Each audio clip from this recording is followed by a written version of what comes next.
حضرت موسیٰ علیہ السلام کے دور میں جادو کا بڑا زور تھا. کرتب جیسے ہوتا ہے نا, آج کل آپ نے یوٹیوب پہ ویڈیوز دیکھی ہوں گی, رومال سے کیا نکال دیتے ہیں؟ کبوتر. یہ جادو ہے, رومال سے کبوتر نکال لیا. وہ ہمارے اسکول میں ایک صاحب آئے, انہوں نے شو دکھایا کہ جگ میں انہوں نے دودھ ڈالا, پھر جگ کو الٹا کر دیا تو کچھ بھی نہیں اندر. ہم حیران کہ یار یہ دودھ گیا کہاں پہ. یہ شعبدے ہوتے ہیں. اسی طرح ایک لڑکے کو کھڑا کیا, ایک بال تھی وہ پتہ نہیں کیا کدھر غائب ہو گئی, تو ایک لڑکے کو کھڑا کر کے نا اس کے ہاتھ کو ہیڈ پمپ کی طرح چلایا تو اس کے منہ سے بال نکل گئی.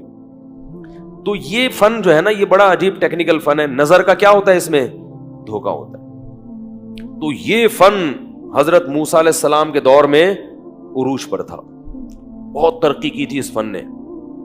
اللہ نے حضرت موسیٰ علیہ السلام کو اسی سے ملتا جلتا معجزہ دیکھ کے بھیجا. وہ لوگ لاٹھی سے سانپ بھی بناتے تھے, رسیاں پھینکتے تھے سانپ بن جاتی تھی, اس قسم کے شعبدے دکھاتے تھے. تو اللہ نے حضرت موسیٰ کو کیا کیا؟ یہ والا معجزہ دے کے بھیجا. اگر وہ لوگ جادو کے علم سے واقف نہ ہوتے تو وہ یہ کہہ سکتے تھے یہ کیا ہے؟ جادو ہے. لیکن جو جادو کو جانتے ہیں وہ فوراً پہچان جائیں گے کہ ہم جو کچھ کر رہے ہیں وہ نظر کا دھوکا ہے, اور موسیٰ جو کر رہا ہے وہ حقیقت میں لاٹھی کیا بن رہی ہے؟ سانپ بن رہی ہے. یہ بس میں نہیں ہے بھائی, یہ بس میں نہیں ہے, یہ نہیں ہو سکتا.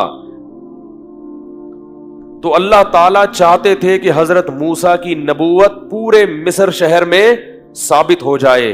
تو یہ پورا مرحلہ جو ہے نا فرعون کے سامنے, یہ پورا پروسیس سے گزارا گیا اس پورے عمل کو. معجزہ بھی وہی والا دیا گیا جو جادوگر دکھانا چاہتے تھے. تو اب پتہ چل گیا کہ اللہ نے حضرت موسیٰ کو پہلی دفعہ لاٹھی کیوں پھکوائی اور سانپ کیوں بنایا, اس سے مانوس کرنے کے لیے کہ یہ لاٹھی بار بار سانپ بنے گی. صحیح ہے نا؟ اور اسی سے آپ کی نبوت کا سکہ جمے گا, اسی سے آپ کی نبوت ثابت ہوگی.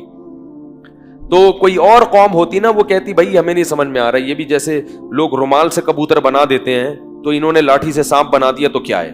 تبھی فرعون نے پہلے ہی دیکھتے ہی کہہ دیا کہ یہ تو جادو ہے, تو ہم دن رات دیکھتے رہتے ہیں. کوئی رومال سے کبوتر بناتا ہے, کوئی بدنی کیا کرتا ہے, کوئی کیا کرتا ہے, تو انہوں نے لاٹھی سے کیا بنا دیا؟ سانپ. تو اب موسیٰ علیہ السلام سے اس نے کہا فَلَنَأْتِيَنَّكَ بِسِحْرٍ مِثْلِهِ, موسیٰ یہ کوئی مسئلہ نہیں ہے, میرے محل میں جو تو بات کر رہا ہے نا, یہ تو نے یہ دکھایا, ہم بھی ایک ایسا جادو لے کر آئیں گے. فَاجْعَلْ بَيْنَنَا وَبَيْنَكَ مَوْعِدًا لَا نُخْلِفُهُ نَحْنُ وَلَا أَنْتَ مَكَانًا سُوًى, اب تو بتا کہ مقابلہ تو نے کس دن کرنا ہے, مقابلے کی ڈیٹ آپ دو. فرعون کو اطمینان تھا نا کہ میں مقابلہ, میرے پاس تو ہزاروں جادوگر ہیں, میں بادشاہ ہوں, تو مجھے ڈرنے کی ضرورت نہیں ہے. لوگوں کا خیال تھا کہ حضرت موسیٰ علیہ السلام کوئی ایسی جگہ بتائیں گے جہاں 2-3 آدمیوں کے علاوہ کوئی بھی نہ ہو, تاکہ اگر مقابلہ ہار جائیں تو لوگوں کے سامنے معاذ اللہ ذلت نہ ہو.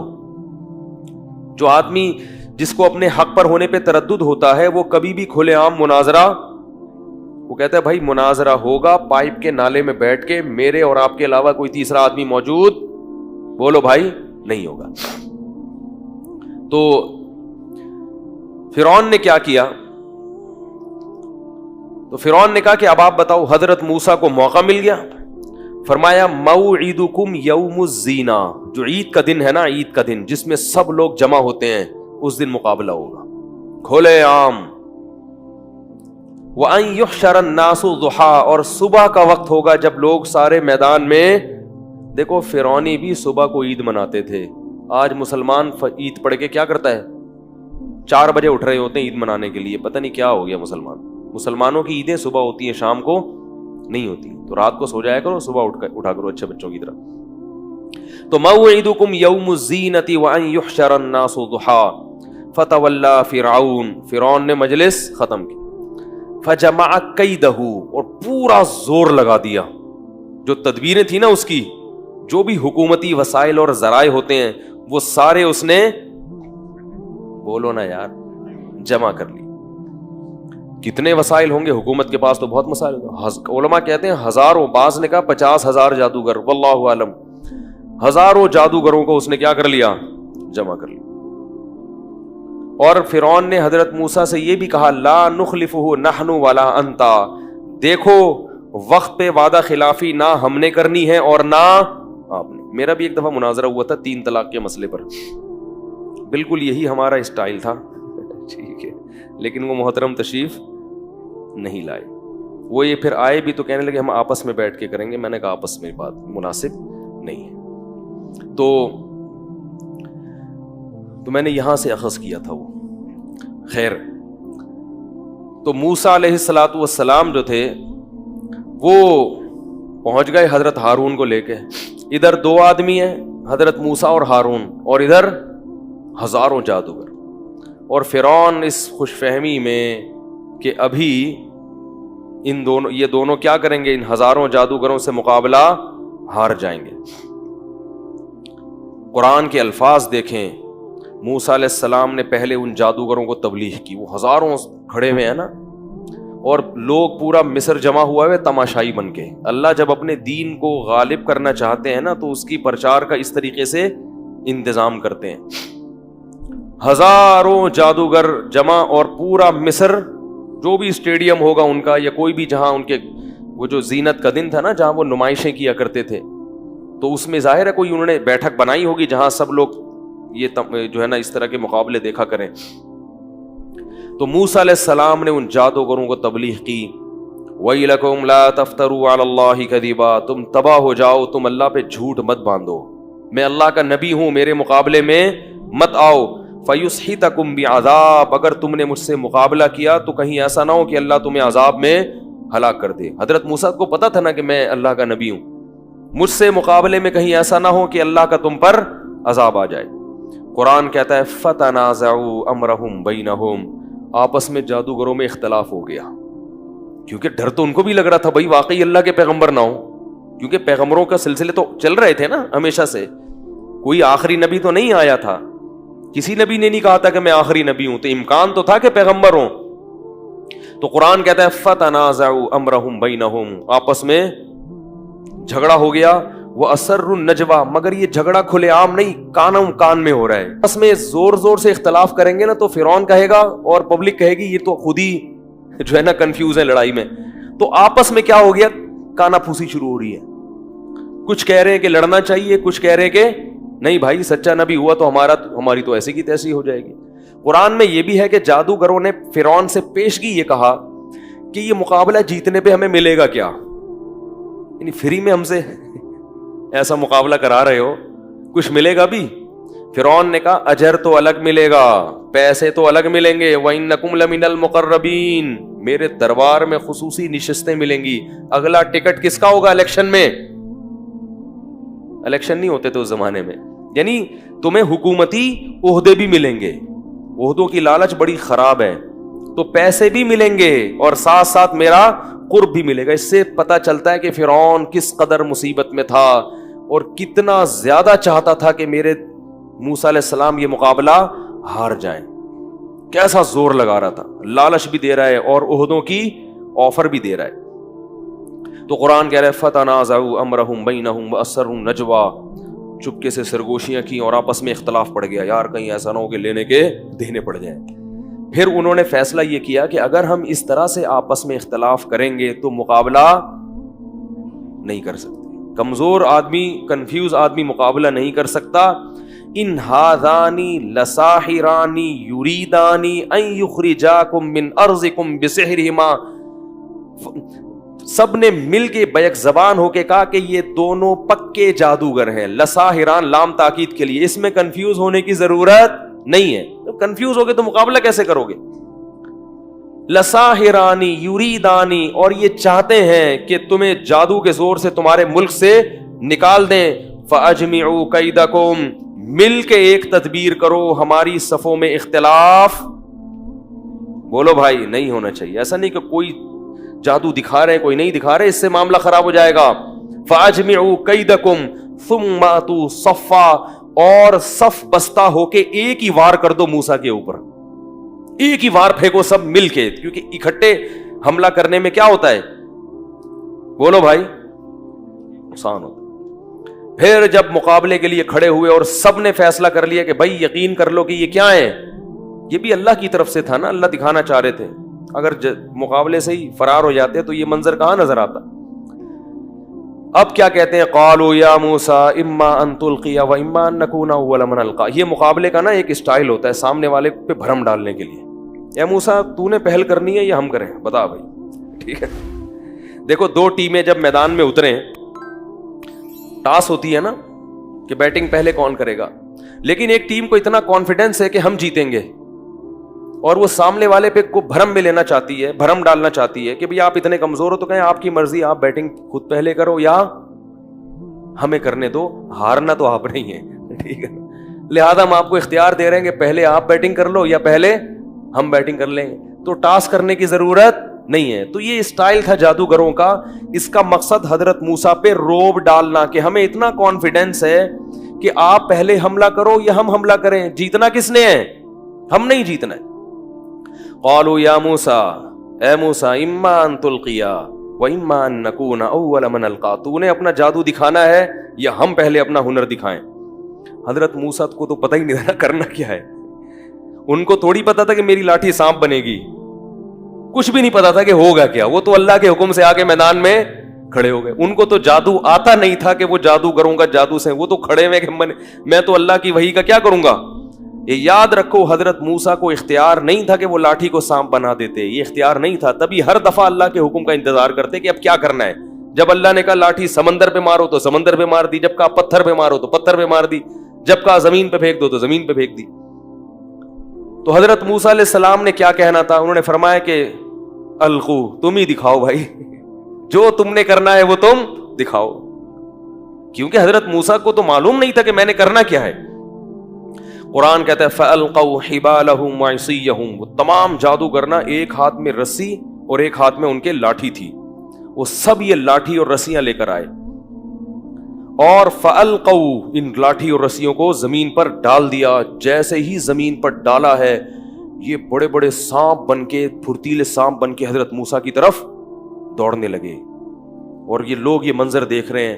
حضرت موسیٰ نے یخیل الیہ من سحرہم انہا تسعی, اللہ فرماتے ہیں جادو ایسا لوگوں کی آنکھوں پہ کیا کہ سب کو یہ لگا کہ یہ سانپ بن کے دوڑ رہی ہیں. قرآن کہتا ہے جب حضرت موسیٰ نے یہ منظر دیکھا کہ اتنے سارے سانپ میری طرف دوڑتے ہوئے آ رہے ہیں, فأوجس فی نفسہ خیفۃ موسیٰ, موسیٰ کو دل میں کیا محسوس ہوا؟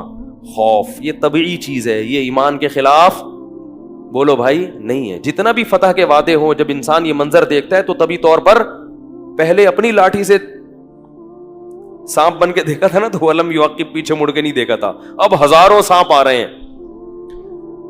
فأوجس فی نفسہ خیفۃ موسیٰ, موسیٰ نے اپنے دل میں کیا محسوس کیا؟ خوف. اللہ فرماتے ہیں قلنا, ہم نے وحی کی, لا تخف اے موسیٰ, خوف مت کر, انکا انت الاعلی, آج کے دن تو ہی غالب رہے گا. آج میں نے اپنے دین کو کہ برحق ہونے کو دنیا کے سامنے دکھانا ہے کہ فرعون جو دین لے کر آیا ہے وہ برحق نہیں ہے. پیغمبر جو دعوت لے کر آتے ہیں وہ دعوت برحق ہوتی ہے. اے اللہ کیسے کرے گا؟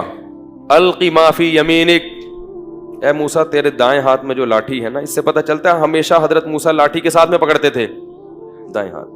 اس سے پتہ چلتا ہے کہ دائیں ہاتھ کا استعمال زیادہ کرنا چاہیے. پیسوں کا لین دین, پانی پینا, کھانا کھانا, چماٹ مارنا, یہ سب کس سے ہونا چاہیے؟ دائیں ہاتھ. الٹا ہاتھ برے کاموں کے لیے. آج حکیم الامہ مولانا اشرف علی تھانوی رحمہ اللہ تعالیٰ کے بارے میں آج ہمارے استاذ بتا رہے تھے, آج کی بات ہے. وہ فرماتے ہیں میں نے 3 کام زندگی میں کبھی نہیں کیے. ایک تو روزانہ 10 پارے پڑھتا ہوں, کبھی ناغہ نہیں کیا پوری زندگی. مولانا اشرف علی تھانوی رحمہ اللہ تعالیٰ کی ہزاروں تصنیفات ہیں, اتنا کام اللہ نے ان سے لیا ہے امت کی اصلاح کا. اور اس میں بھی روزانہ کتنے پارے پڑھنے کا معمول تھا؟ 10 پارے. کیسے اللہ نے ان کے وقتوں میں برکت دی. فرمایا ایک کھانے کا میں نے ہمیشہ ادب کیا ہے, رزق کا, کبھی پائنتی کی طرف کھانا نہیں رکھا. یعنی جس طرف ہم چارپائی پہ لیٹتے ہیں نا, تو پاؤں کی طرف کھانا کبھی اس جگہ نہیں رکھا, ہمیشہ کہاں رکھا ہے؟ یہ رزق کا احترام ہے.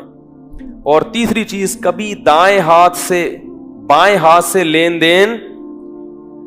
بولو بھائی, جب بھی کسی کو کوئی چیز دی تو سیدھے ہاتھ سے لی, تو سیدھے ہاتھ سے. تو یہ نبی صلی اللہ علیہ وسلم کا حکم ہے, دائیں ہاتھ کا استعمال جو ہے نا, اس میں برکت اللہ نے رکھی ہے. پیسوں کے لین دین اس سے کیا کرو. خیر, القی ما فی یمینک, تیرے دائیں ہاتھ میں جو لاٹھی ہے اس کو زمین پہ ڈال دے. جیسے ہی حضرت موسیٰ نے وہ لاٹھی ڈالی ہے تو انہوں نے تو یہ دکھایا تھا کہ یہ سانپ، یہ رسیاں ایسے ہیں جیسے سانپ، حقیقت میں وہ سانپ نہیں بنی تھی. ادھر حضرت موسیٰ نے جو لاٹھی زمین پہ ڈالی تو وہ حقیقت میں اژدہا بن گئی، حقیقت میں بن گئی، اور ایک ہی لمحے میں ان ہزاروں سانپوں کو کھا گئی. قرآن کے الفاظ دیکھیں، فَأُلْقِيَ السَّحَرَةُ سُجَّدًا، جتنے جادوگر تھے سارے کے سارے لاشعوری طور پر سجدے میں ڈال دیے گئے. نہیں آ رہی بات سمجھ میں؟ یہ بلاغت ہے قرآن کی. کیا مطلب؟ مقابلہ کرنے سے پہلے تو کیا کر رہے تھے؟ مشورہ کہ بھائی یہ دیکھیں سچا نہ ہو، جھوٹا نہ ہو. اب حضرت موسیٰ پر ایمان لانے کے لیے، اور ایمان ایسا تگڑا کہ حضرت موسیٰ کے سامنے یہ جب سجدہ جب کرتا ہے نا انسان، جب عشق میں پاگل ہو جائے، عشق میں کیا ہو جائے، یہ نہیں کہ اے موسیٰ ہم ایمان لائے، یہ تو بعد میں کہا، پہلے کس میں گرے ہیں. یہ بالکل ایک ایسی اندر کی کیفیت ہوتی ہے کہ جب انسان کسی کے عشق میں پاگل ہو جائے نا، بالکل اس کو یقین کر لے کہ یہ سچا ہے اور یہ بہت بزرگ و برتر ہے، تو انسان اپنے جسم کے سے جو ہے نا پہلے ثابت کرتا ہے، زبان کا استعمال بعد میں. تو قرآن کے الفاظ ہیں کہ حالانکہ پہلے مشورہ کر رہے تھے مگر اب مشورہ آپس میں نہیں کیا، ایسے دھڑام سے سجدے میں گرے ہیں کہ گویا ان کو کسی طاقت نے گرا دیا ہے، یعنی ارادہ بھی نہیں کیا. اس کو کہتے ہیں نا کہ آپ بعض دفعہ لاشعوری طور پر کسی چیز سے اتنے متاثر ہو جاتے ہیں کہ اس کے لیے آپ کو سوچنا نہیں پڑتا، بغیر سوچے وہ کام ہو جاتا ہے. اتنا متاثر ہو گئے حضرت موسیٰ سے کہ بھئی یہ تو سچا نبی ہے، یہ کیسے انہوں نے لاٹھی کو اژدہا بنا دیا، یہ تو ممکن ہی نہیں ہے. تو اب سوچنا نہیں پڑا، دھڑام سے سب کے سب ایک دم حضرت موسیٰ کے سامنے سجدے میں گر گئے. مشورہ نہیں کر رہے، ہر شخص گر گیا سجدے میں، اور پھر سب نے بیک زبان ہو کر کہا آمنا برب موسیٰ، ہم سب ایمان لائے برب العالمین، اس رب پر جو تمام جہانوں کا پالنے والا ہے، اور موسیٰ اور ہارون کے رب پہ ہم ایمان لے کر آئے. یہ منظر انہوں نے اپنی آنکھوں سے دیکھا، ان کو یقین ہو گیا کہ یہ جھوٹا پیغمبر یہ نہیں ہے، یہ جادوگر نہیں ہے، ناممکن ہے. آج تک کسی نے لاٹھی کو حقیقی معنوں میں سانپ نہیں بنایا. انہوں نے سارے ایک دم سجدے میں گر گئے. فرعون یہ منظر دیکھ رہا ہے اور کہہ رہے یہ تو لینے کے دینے پڑ گئے. جن کو مقابلے کے لیے لایا تھا وہی نہ صرف یہ کہ زبان سے کہہ رہے ہیں کہ یہ جادوگر نہیں ہے. جادوگر یہ کہہ سکتے تھے نا کہ یہ جادوگر نہیں ہے، بس یہ تو اگلا اسٹیپ ہے کہ یہ نبی ہے، پھر یہ اس سے اگلا اسٹیپ ہے کہ ہم ایمان لائے، اس سے بھی اگلا اسٹیپ ہے کہ کیا اس کے سامنے سجدے میں گر جاؤ. جو آخری انتہا تھی اس سے جادوگروں نے اپنے عمل کو اور اپنے ایمان کو شروع کیا. فرعون نے کیا منادی کی؟ اس نے لوگوں سے کہا کہ یہ دونوں پہلے سے پلان کر کے آئے تھے، یہ پری پلان ہے. یہ کیا ہے؟ ان جادوگروں نے موسیٰ اور ہارون کے ساتھ مل کے نورا کشتی کا پروگرام بنایا ہوا تھا کہ یہ بڑا جادوگر ہے اور یہ کیا ہیں؟ چھوٹے جادوگر ہیں. اور ان کا پہلے سے پلان یہ تھا کہ آپس میں ہم مقابلہ کریں گے، تم ہار جانا ہم جیت جائیں گے، جس سے آپ کا برحق ہونا ثابت ہوگا، پھر ہم مل کے فرعون کو اس کے مصر سے نکال دیں گے. یہ کس کے الفاظ ہیں؟ فرعون کے، کہ یہ سب موسیٰ کے سکھائے ہوئے ہیں اور آپس میں پہلے سے کیا کیا ہوا تھا؟ انہوں نے پلان کیا ہوا تھا. اللہ نے اس الزام کو بھی جادوگروں سے بری کر دیا. فرعون نے کیا کہا کہ یہ حکومت چاہتے ہیں جادوگر نا، موسیٰ کے ساتھ مل کے میری حکومت پہ قبضہ کریں گے. تو فرعون نے ان جادوگروں کو دھمکی دی، لَأُقَطِّعَنَّ أَيْدِيَكُمْ وَأَرْجُلَكُمْ مِنْ خِلَافٍ، میں تمہارے ہاتھ پاؤں مخالف سمت پہ کاٹ کے تمہیں سولی پہ لٹکا دوں گا. تو اب اگر وہ جادوگر ذرا سی حکومت کی لالچ میں یہ کام کر رہے ہوتے تو وہ فوراً کہتے نا کہ بھئی ہمارا تو مقصد کیا تھا؟ گورنمنٹ پہ قبضہ کرنا، اور ادھر تو 24 گھنٹے کے اندر اندر فرعون کیا کہہ رہے ہیں؟ لاشیں کاٹ کے لٹکا دوں گا. تو جادوگروں نے کہا کہ انما تقضی هذه فقضی ما انت قاض، اے فرعون تو جو کر سکتا ہے وہ کر لے.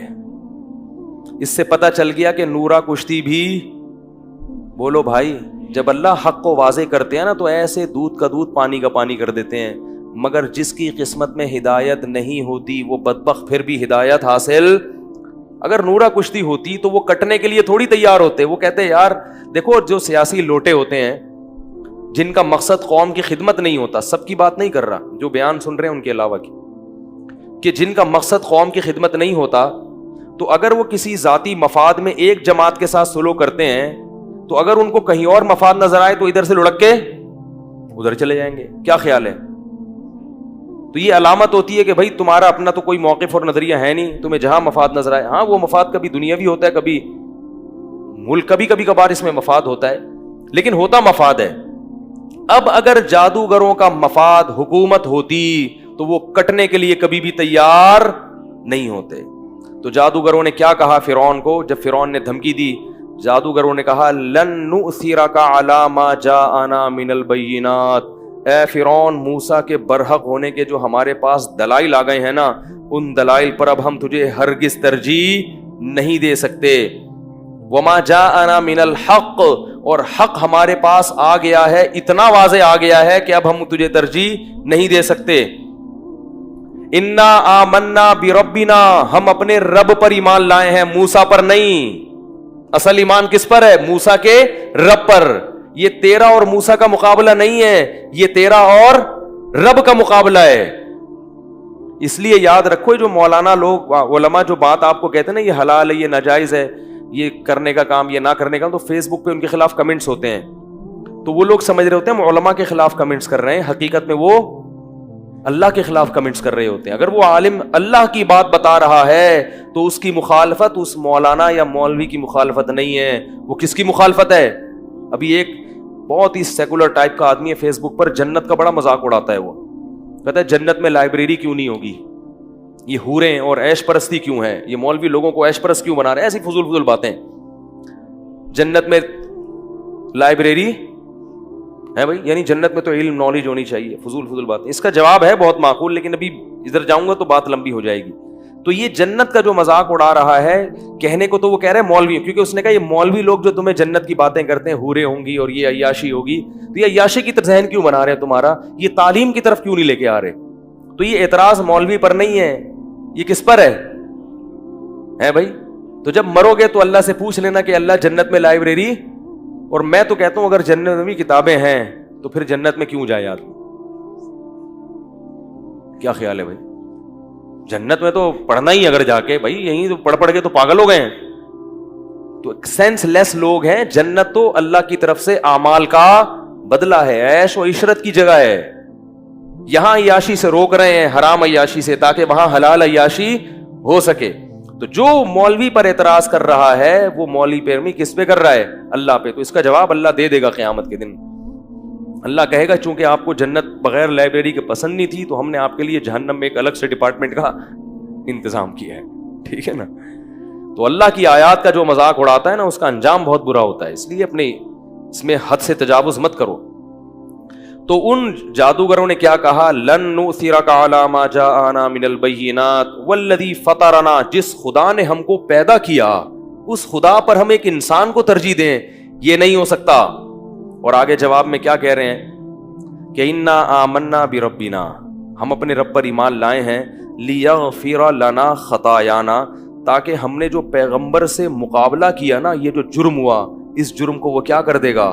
معاف. یہ تو بہت بڑا جرم کیا ہم نے, لیکن ہمیں پتا چلا ہے کہ ایمان پچھلے سب گناہوں کو ختم کر دے. تو اتنا بڑا پروٹوکول مل رہا ہے, اتنے فائدے مل رہے ہیں, اس کو چھوڑ کے ہم تجھ پر ایمان لے کر آئے. اور یہ بھی کہنے لگا جادوگر, یہ دیکھو 1 سیکنڈ کا ایمان ہے لیکن کتنی حکمت اور بصیرت کی باتیں ہیں. اور یہ بھی کہنے لگا, جادوگر کہنے لگے انما تقضی هذه الحیات الدنیا, فرعون تو یہاں ہمیں عذاب دے گا نا, تو یہاں کا عذاب بڑے سے بڑا کیا ہو سکتا ہے؟ آگ میں ڈال دے گا, مر جائیں گے, ختم ہو جائیں گے. کاٹ کے لٹکا دے گا, مر جائیں گے, ختم ہو جائیں گے. لیکن ہم جس رب پر ایمان لائے ہیں نا, وہ ہمیں کیا دے گا؟ انا آمنا بربنا لیغفر لنا خطایانا وما اکرہتنا علیہ من السحر. اور آگے کہا واللہ خیر وابقا, اللہ جو انعام دے گا وہ تیرے انعام سے بھی بڑھ کر, اور تیرا انعام اگر کتنا ہی زیادہ ہو کچھ دنوں میں ختم ہو جائے گا. اللہ جو انعام دے گا وہ ختم ہونے والا یعنی اللہ اگر تجھ سے کم درجے کا انعام بھی دے رہا ہوتا تو بھی وہ اس قابل تھا کہ اس کو لیا جائے. کیا خیال ہے بھائی؟ کیونکہ وہ تو ہمیشہ رہے گا, جبکہ اللہ ہمیشہ کا انعام بھی دے رہا ہے اور وہ کوانٹٹی اور کوالٹی میں تیرے انعام سے زیادہ بھی ہے. تو ہم بیوقوف ہیں جو تجھ پر ایمان لائیں. دیکھو یہ جادوگروں کی بات اللہ کیوں نقل کر رہے ہیں, یہ ہمیں سبق دیا جا رہا ہے.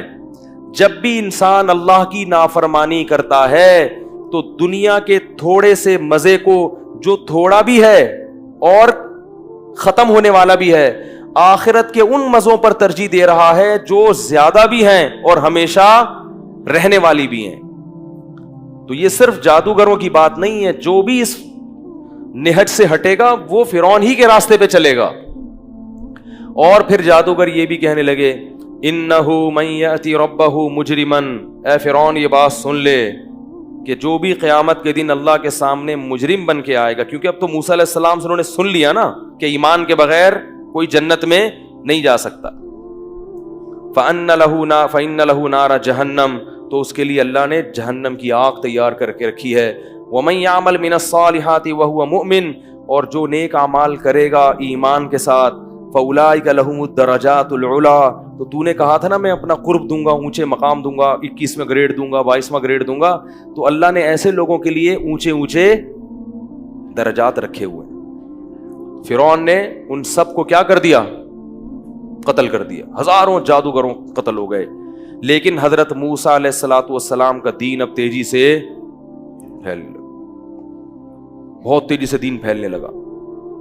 تو اب لوگ اور زیادہ ایمان خود فرعون کی قوم میں ایک شخص ایمان لے آیا, خود فرعون کی قوم میں ایک نہیں بہت سارے لوگ ایمان لانے لگے. قرآن نے سورہ مومن میں پورا ایک فرعونی کا تذکرہ کیا ہے کہ وہ دربار میں ایمان لے آیا, اپنا ایمان اس نے چھپایا اور کیسے اپنی قوم کو تبلیغ کرتا تھا وہ کہ بھئی تم کیا کر رہے ہو پیغمبر کی مخالفت کر کے. وہ بڑا لمبا واقعہ ہے, وقت اس میں بہت لگ جائے گا. تو اب کیا ہوا ہے کہ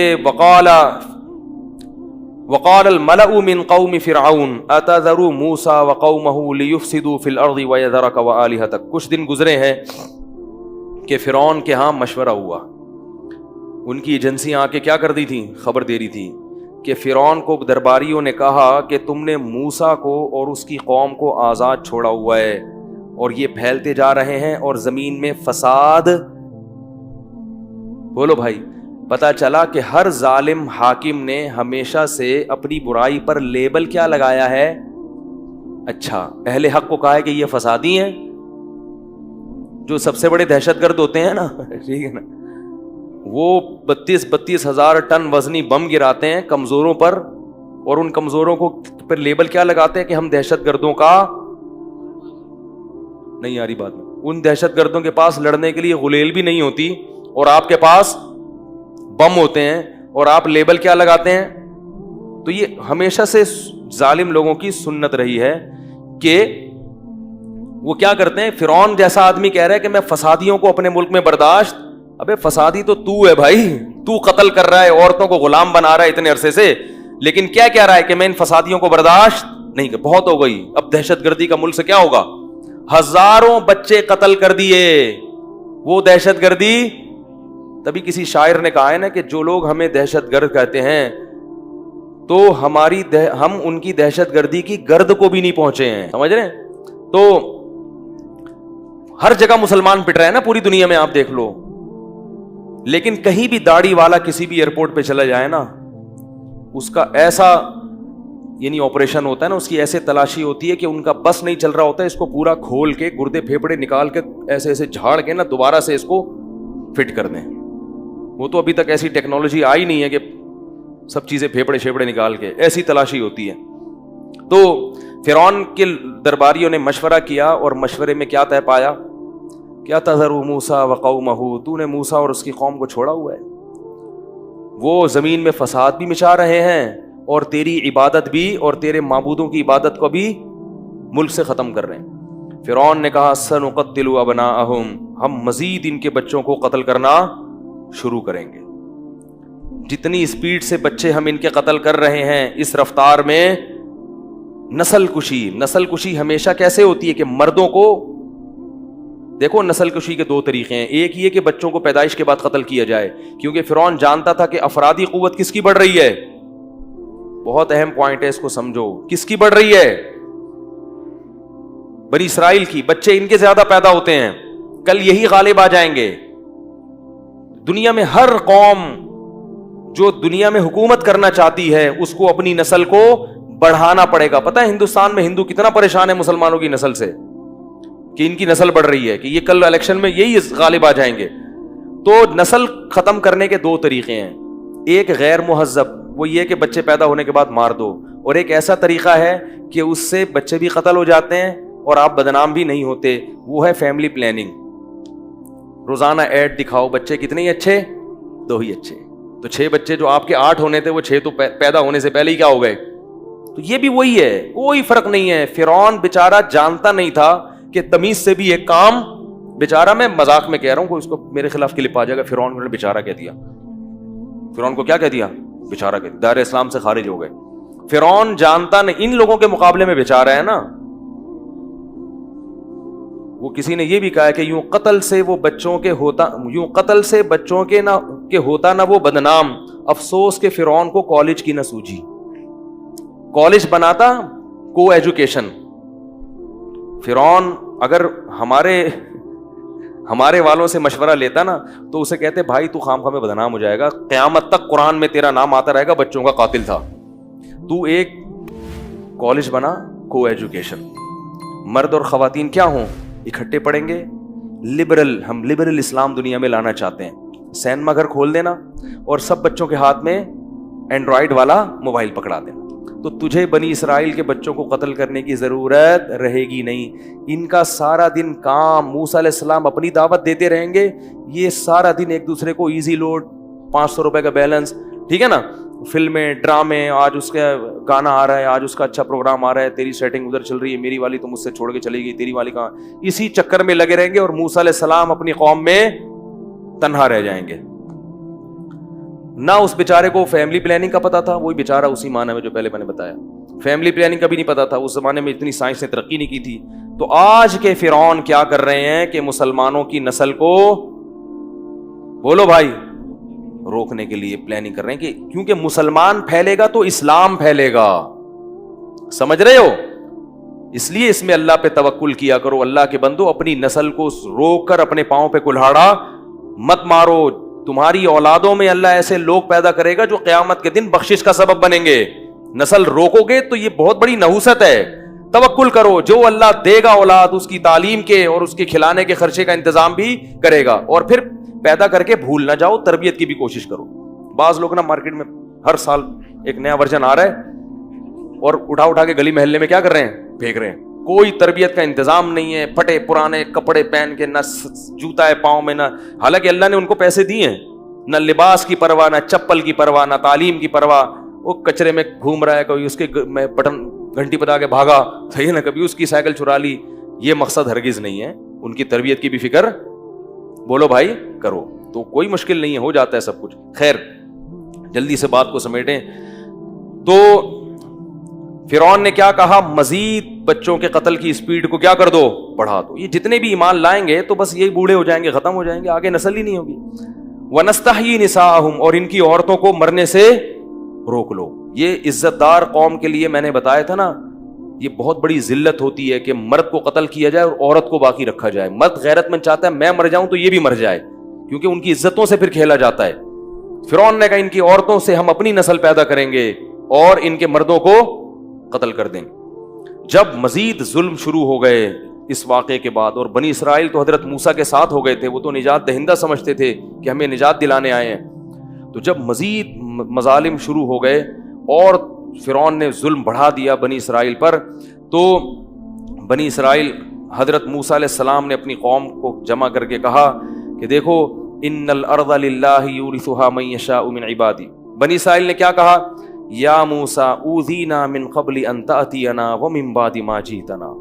اے موسیٰ, تیرے آنے سے پہلے بھی ہم عذاب میں تھے اور تیرے آنے کے بعد بھی آزمائشیں بڑھ رہی ہیں. حضرت موسیٰ نے تسلی دی, ان الارض للہ, دیکھو یہ زمین کا مالک کون ہے, اللہ ہے. یورثھا من یشاء من عبادی، اپنے بندوں میں جس کو چاہتا ہے وہ زمین کی بادشاہت دیتا ہے. والعاقبۃ للمتقین، اور ابھی کی حالت کو مت دیکھو، انجام ہمیشہ نیک لوگوں کا بہتر ہوتا ہے، انجام انشاءاللہ تمہارے ہاتھ میں آئے گا. اور یہ بھی اللہ نے حکم دیا کہ اپنی قوم کو کہہ دیں کہ گھروں میں چھپ کے نماز پڑھیں، کیونکہ فرعون نے یہ پہلے تو نماز کی اجازت تھی، اب اس کے بعد فرعون نے نماز پڑھنے پر بولو بھائی پابندی. جب سیکولر حکومتیں آتی ہیں نا، جیسے ابھی چائنا میں بھی ہو رہا ہے، روزہ رکھنے پر پابندی ہے، تو پھر ایسے موقع پہ کیا ہے، عبادت کیسے کی جائے گی؟ چھپ کے. کہا چھپ کے عبادت کرو، گھروں کو ہی قبلہ بنا لو، گھروں کو ہی مسجد بنا لو. تو فرعون کے مظالم بڑھتے بڑھتے، میں مختصر، یہ واقعہ تو بہت لمبا ہے، آج اس کو ختم کرنا ہے ہم نے. تو جب بہت زیادہ معاملہ بڑھ گیا تو حضرت موسیٰ علیہ السلام نے پھر فرعون کے لیے بد دعا کی. اللہ تعالیٰ نے نا فرعون پر پہلے مختلف عذاب بھیجے، مینڈکوں کا عذاب آتا، خون کا عذاب آتا، جوؤں کا عذاب مسلط ہو جاتا، تاکہ یہ اللہ کے عذاب سے ڈرے. قرآن کہتا ہے جب بھی کوئی عذاب آتا، مینڈک اتنے زیادہ ہو جاتے، کھانے میں مینڈک ہر جگہ گھن آتی. اس زمانے کے فرعونی جو تھے وہ بھی مینڈک نہیں کھاتے تھے، اور آج چائنیز کیا کھا رہے ہیں؟ مینڈک. اگر یہ چائنیز اس دور میں ہوتے اور مینڈکوں کا عذاب آتا، کہ واہ بھائی واہ، سبحان اللہ، کیا مینڈک بریانی، کیا بہترین انتظام ہو رہا ہے. مینڈک کہتے ہیں اللہ تو نے ہمیں ان پر عذاب بنا کے بھیجا ہے، یہ ان کو ہمارے لیے عذاب بنا ہے. تو الٹا معاملہ ہو گیا. تو مینڈک کوئی کھانے کی چیز نہیں ہے. تو مینڈک اور جوئیں اور یہ سارے عذاب آتے تو پریشان ہو کے حضرت موسیٰ کے پاس جاتے کہ آپ خدا سے دعا مانگو رب سے کہ یہ عذاب دور کر دے، ہم آپ پر ایمان لے آئیں گے. جیسے ہی حضرت موسیٰ دعا کرتے اور یہ عذاب ان سے ختم ہوتا تو وہ واپس اپنے معاہدے کی خلاف ورزی میں لگ جاتے. طاقت کا نشہ، دولت کا نشہ انسان کو اندھا کر دیتا ہے. شکر کرو ہمیں اللہ نے ایمان والے والدین کے گھروں میں پیدا کر دیا. ہمارے فرمایا کرتے تھے والدین کا سب سے بڑا احسان یہ ہے کہ ان کی وجہ سے آپ کو غریبی میں مفت میں ایمان مل گیا. آزمائش میں نہیں ڈالا اللہ نے ہمیں. ہماری آزمائش ہے اعمال کی، بد اعمالی اور نیک اعمالی، اور ان کی آزمائش کیا تھی؟ اس سے بڑی تھی، ایمان کی. تو جب یہ کچھ دیکھ لیا موسیٰ علیہ السلام نے کہ یہ تو بڑے ڈھیٹ ہیں اور ان کی وجہ سے میری قوم بھی میرے ہاتھ سے نکل رہی ہے، پستی چلی جا رہی ہے، غربت اور معاشی لحاظ سے کمزور ہو رہی ہے. بچے ماں سے جب گود سے بچہ لے کے قتل کیا جائے گا، سوچو اس ماں پہ کیا گزرتی ہوگی، باپ پہ کیا گزرتی ہوگی کہ میری بیٹیوں کی عزتیں محفوظ نہیں اور میرے بیٹے جو میرا سہارا بنتے وہ چھینے جا رہے ہیں. جب بہت زیادہ ہو گیا تو موسیٰ علیہ السلام کو یہ خوف ہوا کہ کہیں میری قوم، بہت زیادہ صبر کرنا پڑ رہا ہے اس کو، میری قوم بھی کہیں میرے ہاتھ سے نکل نہ جائے، یہ بھی کافر نہ ہو جائیں. تو پھر حضرت موسیٰ علیہ السلام اور ہارون علیہ السلام دونوں نے مل کے اللہ سے بد دعا کی فرعون کے لیے. ربنا انک آتیت فرعون وملأہ زینۃ واموالا فی الحیاۃ الدنیا، اے اللہ تو نے فرعون اور اس کے جو سرکاری اہلکار ہیں اور اس کی جو فوج ہے اور اس کے جو بھی قوت ہے، اس کو تو نے دنیا میں بہت زیادہ زینت اور مال دیا ہے. اس زینت اور مال کی وجہ سے یہ لوگوں کو کیا کر رہے ہیں؟ گمراہ. پیسہ استعمال کر کے لوگوں کو جہنم کے راستے خرید رہے ہیں بندے. تو اے اللہ ربنا اطمس علی اموالہم، اے اللہ ان کے مالوں کو ہلاک کر دے. اسلام اتنے غضبناک ہو گئے تھے نا، جلالی تھے، کہ موسیٰ علیہ السلام نے کہا کہ اے اللہ اس نے اتنا ظلم کیا ہے دنیا میں، اتنا ظلم کیا ہے، اتنا ستایا ہے تیرے بندوں کو کہ اب تو اس سے ہدایت کی توفیق چھین لے. ایسا نہ ہو کہ یہ اب ایمان لا کے جنت میں چلا جائے، اب ہم اس کو جنت میں دیکھنا نہیں چاہتے. بہت زیادہ ستایا. واشدد علی قلوبہم، اے اللہ یہ فرعون اور اس کے جتنے درباری ہیں ان کے دلوں پر مہر لگا دے. فلا یؤمنوا، اب یہ ایمان نہ لے کر آئیں، حتی یروا العذاب العلیم، جب تک کہ دردناک عذاب کو اپنی آنکھوں سے نہ دیکھ لیں، کیونکہ جب عذاب اپنی آنکھوں سے دیکھا جاتا ہے تو پھر ایمان قبول نہیں ہوتا. قال قد اجیبت دعوتکما، اللہ فرماتے ہیں ہم نے کہا ہے موسیٰ تیری اور ہارون کی دعا کو میں نے قبول کر لیا، اب ان پر ایمان کی توفیق ختم. مایوس ہو جاؤ ان سے، ان کو ایمان نہیں ملے گا، یہ جہنم ہی ان کا مقدر ہے. پھر اللہ نے حضرت موسیٰ کو حکم دیا کہ اپنی قوم کو راتوں رات لے کے مصر سے نکل جائیں اور فرعونیوں کو پتہ نہ چلے.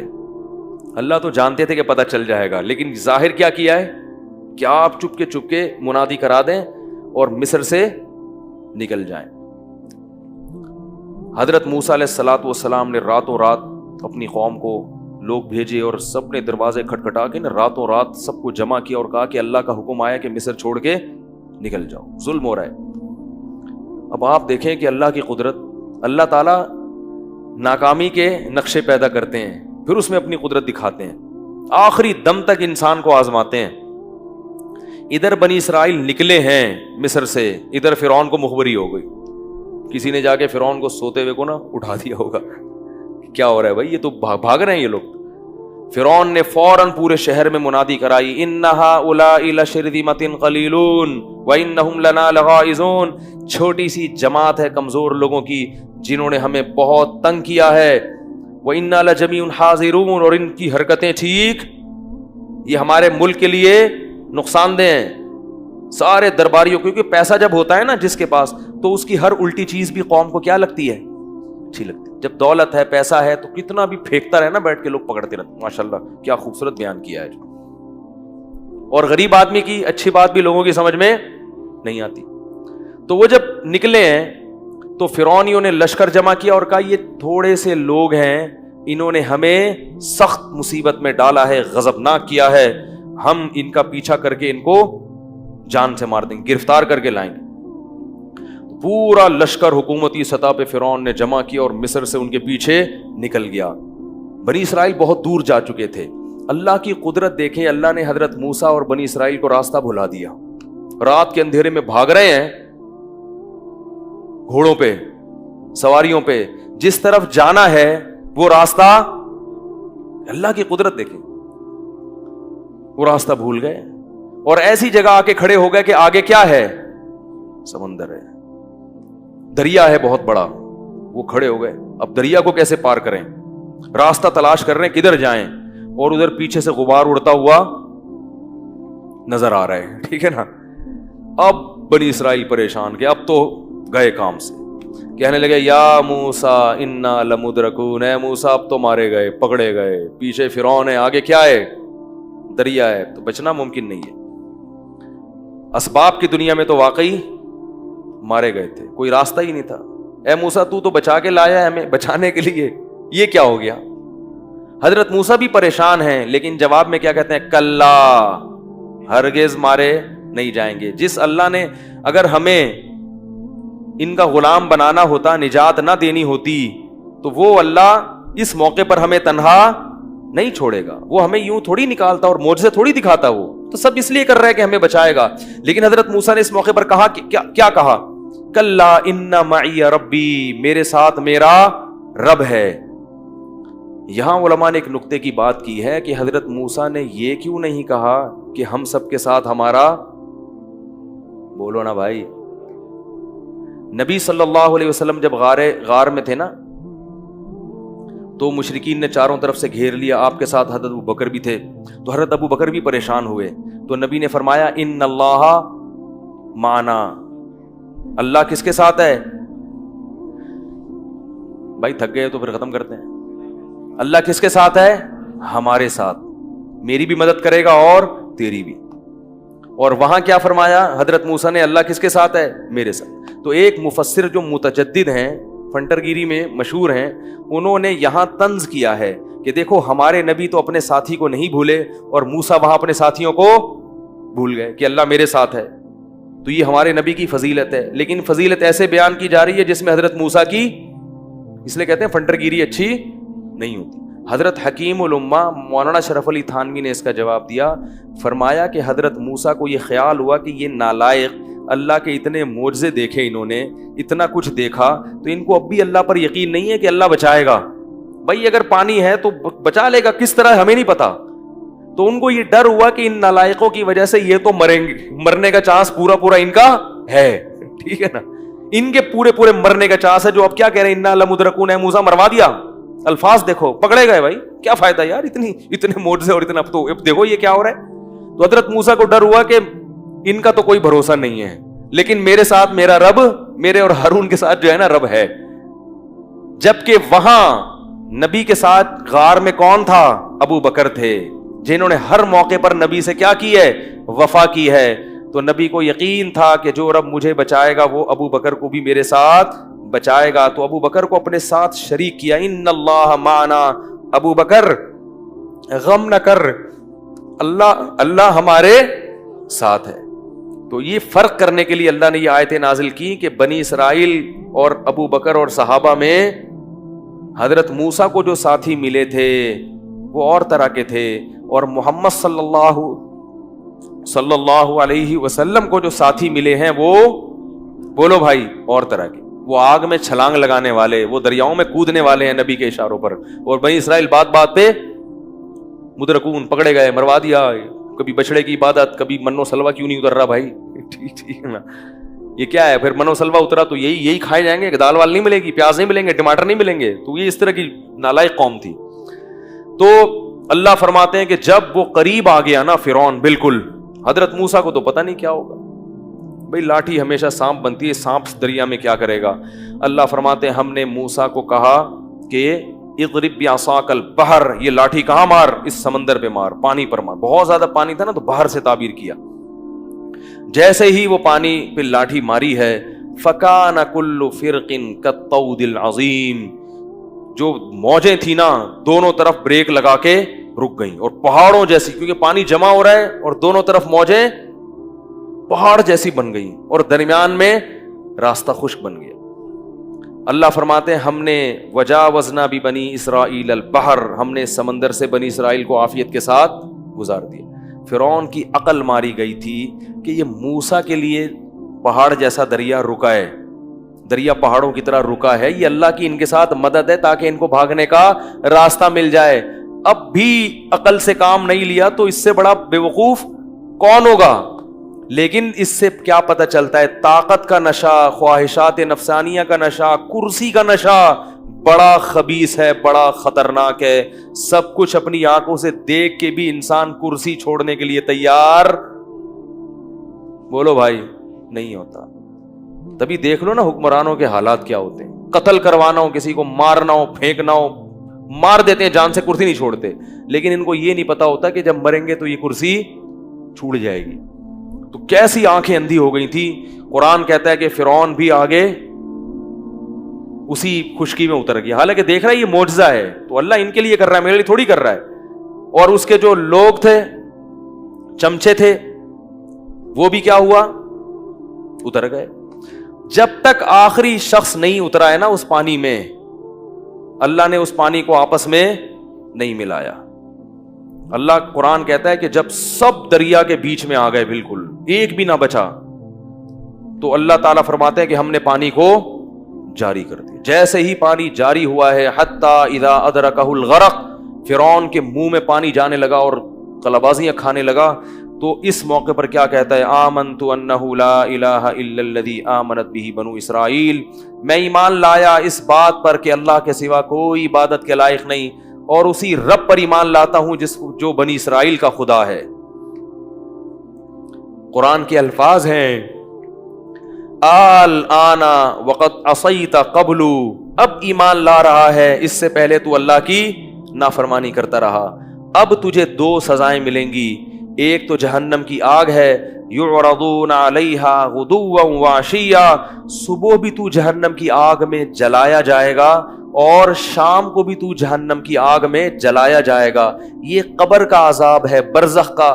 وَيَوْمَ تَقُومُ السَّاعَةُ، اور جب قیامت قائم ہوگی تو جہنم کی آگ ہے. أَدْخِلُوا آلَ فِرْعَوْنَ أَشَدَّ الْعَذَابِ، حکم دیا جائے گا کہ فرعون کو اس کے آل اور اہل و عیال سمیت اس سے بھی زیادہ سخت عذاب میں ڈال دو، ہمیشہ ہمیشہ کے لیے. وَإِذْ يَتَحَاجُّونَ فِي النَّارِ، فرمائے اس وقت کو یاد کرو جب یہ جہنم کی آگ میں بحث کریں گے، لڑیں گے، کہیں گے قال الذین استضعفوا، جو فرعون میں ماتحت رعایا تھی نا، جو فرعون کی چمچا گیری میں لگی رہتی تھی حکمرانوں کی، تو یہ کہیں گے کہ انا کننا لکم تبعا، دیکھو ہم نے تمہیں دنیا میں فالو کیا تھا، تم دنیا میں ہمارے کام بناتے تھے، ہمارے اٹکے ہوئے کاموں کو پورے کر دیا کرتے تھے، اسی چکر میں تو ہم تمہاری اتباع کرتے تھے. تو آج تم کسی طرح سے اللہ سے کہہ کے یہ عذاب ہم سے دور نہیں کر سکتے. تو اللہ فرماتے جو بڑے ہوں گے نا حکومتی, وہ کیا کہیں گے, انا کلن فیہا, اس عذاب میں جیسے تم جل رہے ہو ہم بھی تمہارے ساتھ جل رہے ہیں. ان اللہ قد حکم بین العباد, اللہ اپنے بندوں کے درمیان فیصلہ کر چکا ہے, اب نہ ہم تمہاری فریاد رسی کر سکتے ہیں اور نہ کوئی اور. قرآن کہتا ہے پھر یہ جہنم کے داروغہ کے پاس جائیں گے. وقال الذین فی النار لخزنۃ جہنم ادعوا ربک یخفف عنا یوما من العذاب, کہ اللہ سے جا کے کہو, جہنم کے فرشتے سے کہیں گے اللہ سے کہو ایک دن کے لیے ہم پر اس عذاب کو ہلکا کر دے, ٹھنڈا کر دے, اس کے بعد دوبارہ آگ میں ڈال دینا. تو فرشتہ کہے گا اولم تک تأتیکم آیاتی, کیا تمہارے پاس اللہ کی آیات نہیں آئی تھی, کیا تمہیں اس عذاب سے ڈرایا نہیں گیا تھا؟ وہ کہیں گے بلا, ڈرایا گیا تھا.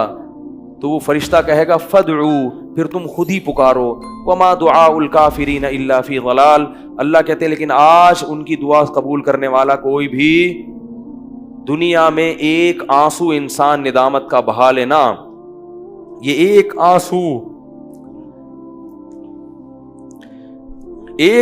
وہ کام کرتا ہے جو ساتوں سمندر کا پانی نہیں کر سکتا. ایک آنسو ندامت کا اللہ کے غضب کو اور جہنم کی آگ کو ٹھنڈا کر دے گا, ایک آنسو, کیونکہ ابھی ہم نے اپنی آنکھوں سے وہ چیز دیکھی نہیں ہے, غیب ہے. اور جب دیکھ لی تو قرآن کہہ رہے ہیں کہ ساری دنیا کی دولت دے کے بھی عذاب سے بچنا چاہو گے تو عذاب نہیں ٹل سکتا. یہ دنیا کا عذاب آیا اور یہ آخرت کا عذاب, اور دنیا میں کیا عذاب. اللہ فرماتے ہیں الیوم ننجیک ببدنک, کہ آج ہم تیرے جسم کو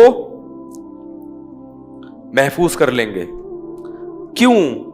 یہ تو ایک کہانی تھی فرعون کی, جب تو دنیا سے جائے گا تو قیامت تک ایسے فرعون اور ایسے نافرمان پیدا, بولو بھائی, ہوتے رہیں گے. آج میں تیرے جسم کو محفوظ کر لوں گا, لِتَكُونَ لِمَنْ خَلْفَكَ آیا, تاکہ قیامت تک آنے والے انسانوں کے لیے تو کیا بن جائے, نشانی بن جائے, عبرت بن جائے. اور جب بھی تیری لاش لوگ دیکھیں, انٹرنیٹ پہ دیکھیں, یوٹیوب پہ دیکھیں, مصر کے عجائب گھر میں جا کے دیکھیں, تو ان کو احساس ہو کہ یہ دنیا کا اسباب اور وسائل کی کمی نہیں تھی اس کے پاس, اس کا جرم یہ تھا کہ اس نے اپنے وقت کے نبی کی بات کو ماننے سے, اس نے نبی کی بات کو ماننے سے انکار کر دیا. لوگوں کو عبرت حاصل ہوگی, کیونکہ دنیا کی زیب و زینت اور چمک دھمک انسان کی عبرت کی آنکھیں بند کر دیتی ہے. فرمائے لِتَكُونَ لِمَنْ خَلْفَكَ آیا, تاکہ بعد والے لوگوں کے لیے تو نشانی بن جائے. وَإِنَّ كَثِيرًا مِّنَ النَّاسِ عَنْ آيَاتِنَا لَغَافِلُونَ, کیونکہ بہت سارے لوگ میری نشانیوں سے غافل ہیں. دنیا میں ہر چیز دیکھ رہے ہیں مگر عبرت کی چیزیں ان کو نظر نہیں آتی. تو میں چاہتا ہوں کہ عبرت کی چیزیں دنیا میں رکھوں تاکہ تیرے بعد آنے والے لوگوں کو عبرت ہوتی رہے.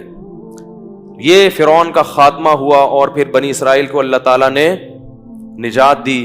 اور اللہ تعالیٰ بار بار یہودیوں پہ اپنی نعمت کو یہ بیان کرتے ہیں, اذ نجیناکم من آل فرعون, اے بنی اسرائیل, اے یہودیوں, اس وقت کو یاد کرو جب اللہ نے تمہیں فرعون سے نجات دی. اور قرآن کی آخری آیت پڑھ کے میں اپنے درس کو ختم کرتا ہوں. وَأَوْرَثْنَا الْقَوْمَ الَّذِينَ يُسْتَضْعَفُونَ مَشَارِقَ الْأَرْضِ وَمَغَارِبَهَا الَّتِي بَارَكْنَا فِيهَا, فرمائے زمین کی کمزور ترین قوم کو ہم نے زمین کا وارث بنا دیا. کیوں؟ بما صبروا, اس لیے کہ انہوں نے صبر کیا. نالائق تھے مگر پھر بھی حکومت کا ساتھ, بولو بھائی, نہیں دیا, وقت کے پیغمبر کا ساتھ دیا. یہ صبر تو بہرحال کیا نا انہوں نے, ایمان نہیں چھوڑا. بدعملی تھی, اعمال میں گڑبڑ تھی, مگر اپنے دین اور مذہب سے دستبردار نہیں ہوئے. ساتھ کس کا دیا؟ موسیٰ علیہ السلام کا. اور ایمان پہ ڈٹے رہے, نمازوں کو قائم کرتے رہے. اس سے پتہ چلتا ہے میرے بھائی ایمان بہت بڑی دولت ہے. تو اللہ ایمان ہی کی بنیاد پہ نجات کے فیصلے کرتے ہیں.